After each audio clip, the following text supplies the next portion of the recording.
We are now looking at Joanne's Adobe Spark page for her story of place and her travels.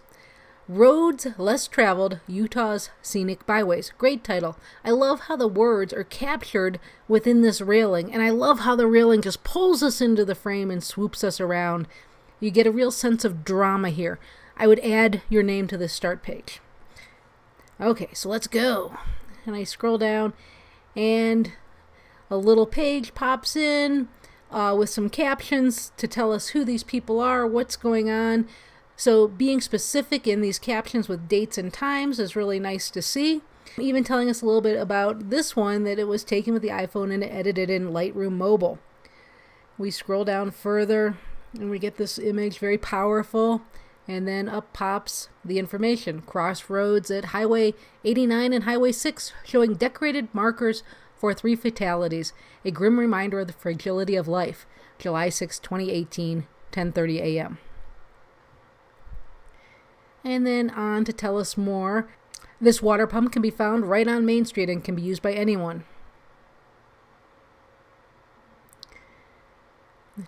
I have to say, as I go back, it's a nice, gritty looking image. Nice close-up, nice detail. So mixing things up from far to close is important in storytelling as well. Love these old signs. Goes on to tell us that there's many vintage motel signs found along Highway 89. This one's still in operation. And then to tell us a little bit about this temple, that it's one of the earliest built in Utah in 1888. Pretty darn amazing. And then we come across this couple who are getting married. A little snap of that. A little info about that from Joanne. Next up, we've got the view of Antelope Island Causeway from the Visitor Center. And then bathers taking an early morning swim.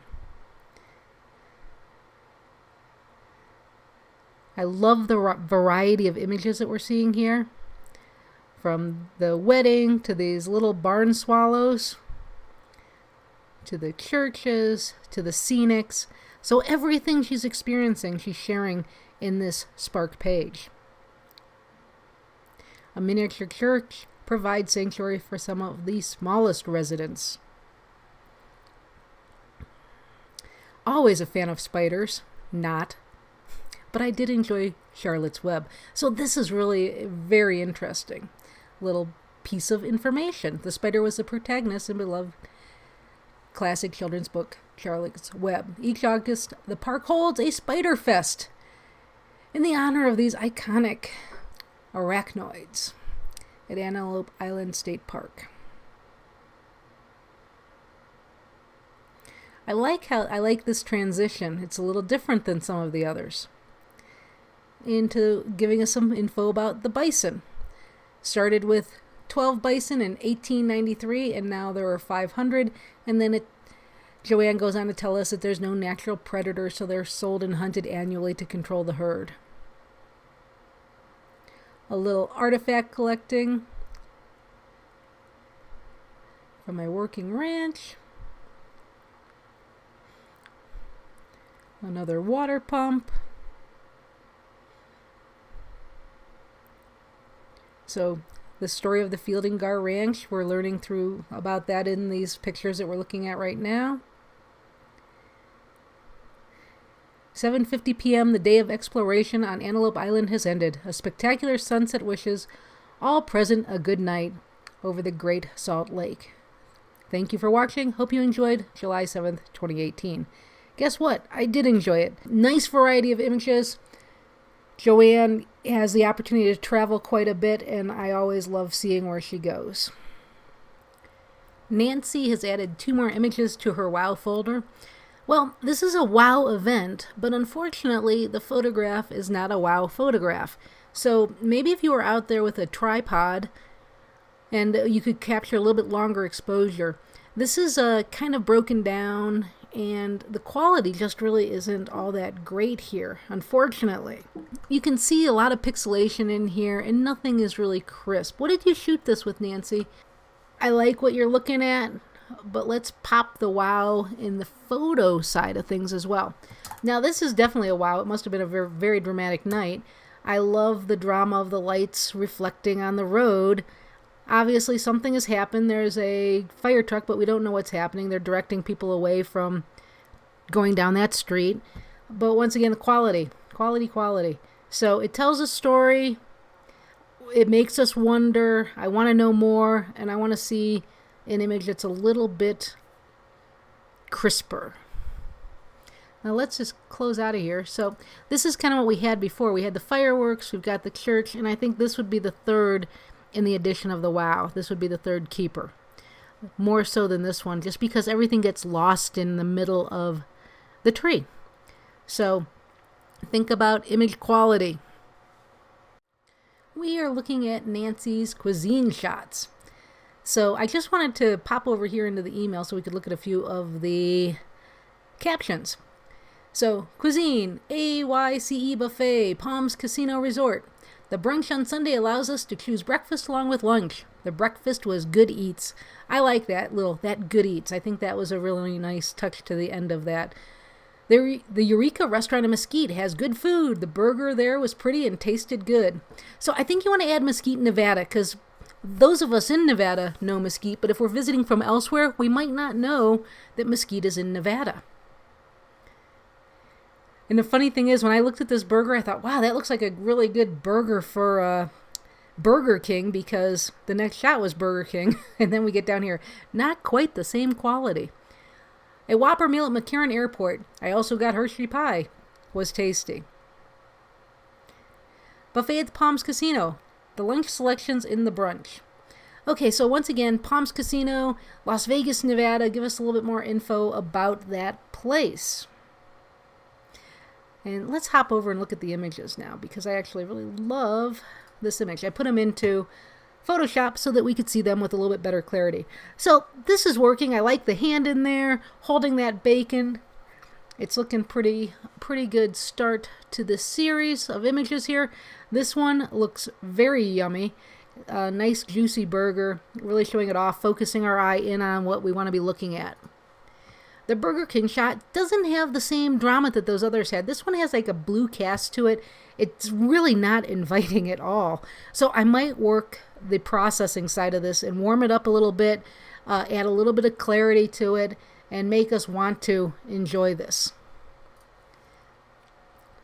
When you add a little bit of warmth to these images, it does invite us in, and it's working here.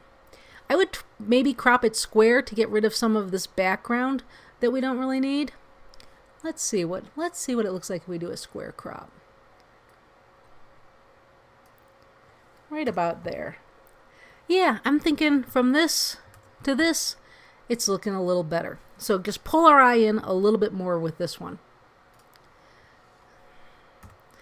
Now, this one, you guys might be thinking, oh, Heather's going to say crop that square. But no, I love that black drama that you're getting in the background, pushing our eye into the foreground. This is the keeper of the group. This is my favorite image. I love the drama. I love the tension that's being created. Everything here just feels like it is properly placed. So really nice job on this photograph. And then just another nice, crisp little photo. Now, being picky on my side, I would probably be turning those Tabasco and hot sauce labels more towards me. We know what they are, so it's more of like a grab shot, but I would probably try to show that off a little bit more as part of the background. These are the shots. So this burger and actually these three are the keepers. This can come in fourth, fifth, and then just rework this one. I think those first 5 are it. First 3 are definitely it.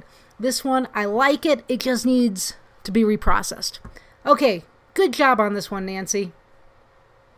I wanted to show you what we could do with the Burger King shot.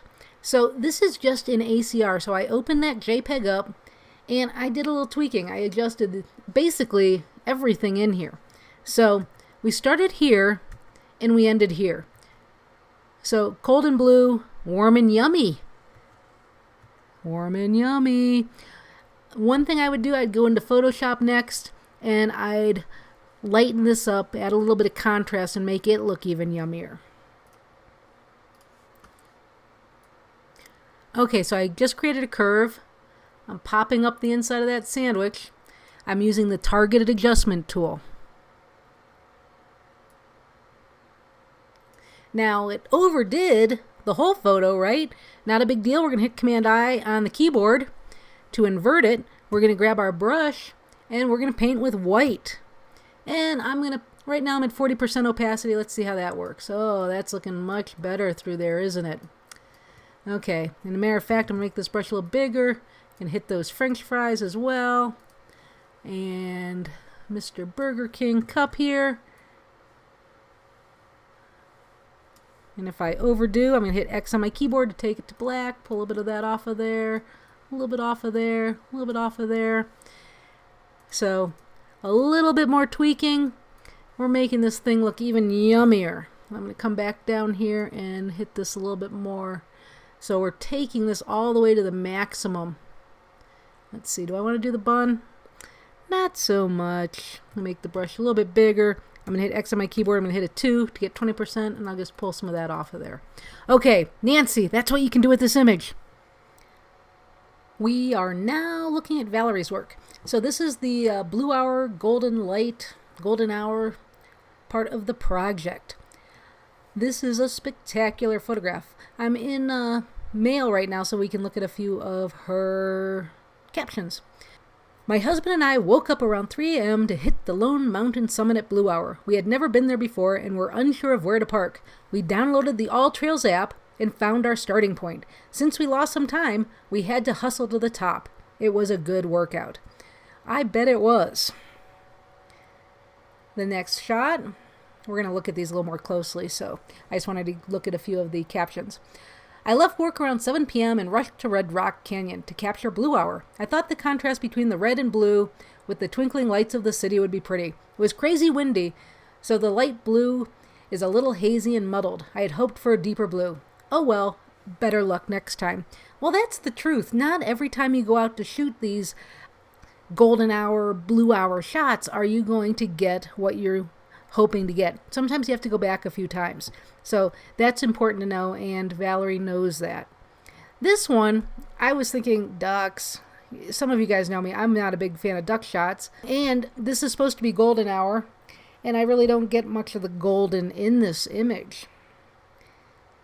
And then we're over to this other bird, and I like the story that you had. Unfortunately, as you can see in my email, I can't read it all, but if I close a few things, we can come over here, and it all pops up.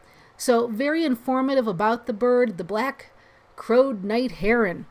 And at first, she thought it was a decoy, and then she goes on to tell us a little bit about the history of the bird, which I thought was really interesting. So that's good information. One thing I would do, like I've said in a few of the others, let us know that we're in Nevada. Okay, so here are the images. This is the keeper image. This is my favorite image of the group. It's dramatic, it's striking, and it just sucks me in. The next one, you were talking about how it was a little more muddled, and you know, you were popping out the red, I think, a little bit too much. So I went and played with it a little bit, and this is what I did. So I went in and just, the first thing I did was open it up, created a layer, opened it up into ACR, and pulled out, used dehaze a little bit. So that was the first step. It was subtle. I think it's making the background a little more dramatic. Then I added a curve to darken down that foreground a little bit, and my thinking there initially was pulling out some of that red. And then I really wanted to pull out more of that red, so I created a curves layer and I desaturated just the reds a little bit. And then just a little tweak to brighten it back up with a curve. So from this to this. I'm not 100% sure that it's the final tweak, but I think it's headed more in the right direction. One of the things I see all the time with Red Rock is these just glow a little bit more than they actually do at this time of day. So be careful not to overdo. One little thing I do is I see a little bright spot over here. I would just get rid of that. I'm sure it's a traffic sign reflecting. So just kill that a little retouch. This guy, I think he's looking good. Love the story that went with it. Lastly, we got these guys. I don't really get a sense of the hour for this one. And you know, we all have our personal biases. My bias is ducks. So now you know. My dream is that someone actually gets in the water in a wetsuit and photographs the ducks at Aliante Park. Is that going to be you? Awesome shot. You were looking at the right thing in this blue light shot. It just, like you said, it just wasn't quite it. I put him up in here. So, number 1. This is a big timekeeper. That's a great shot. I'd print that. We are now looking at Valerie's portraits on location. And she said that she was getting bold and jumping out of her comfort zone. And I'm glad you did. It's surprising, isn't it, how it's really not that hard once you do it. It can be very intimidating, but once you practice, it gets easier and easier and easier. I think this first 2 are the total keepers of this group. I love this guy. Looking right at you, he's just got that perfect coffee shop guy look, and you did tell us in your caption that it was at a coffee shop. I'm just going to open that and make him look a little clearer. There he is. Nice shot. One thing I might do is try to open up the eyes a little bit, little brightening of his eyes. Okay, love these kids. I love the tone that's going on in here. You get a sense of what they're doing. They're selling their lemonade. Your caption mimicked what was happening, and then you said rather than giving them money for the lemonade, you were just going to give them the money to get the shot, and they were A-okay with that. So that's working well. Just for kicks, let's see what happens if we do a square crop.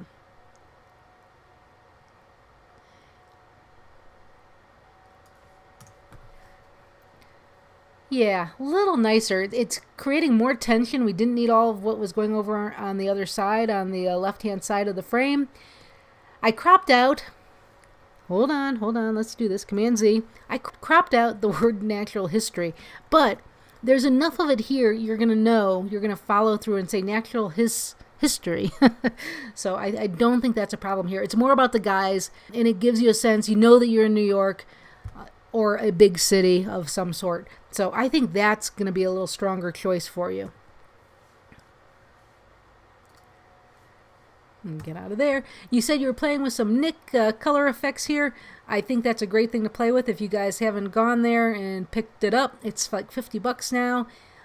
It gives you a ton of editing opportunities, things to play with, whether it's an old camera look or playing with the color, and it has a great black and white conversion as well. So as far as this shot goes, of course, I want to see her toe, so include her toe. I liked what you wrote, that they would have dressed up a little bit more for you if they knew that they were going to get their picture taken.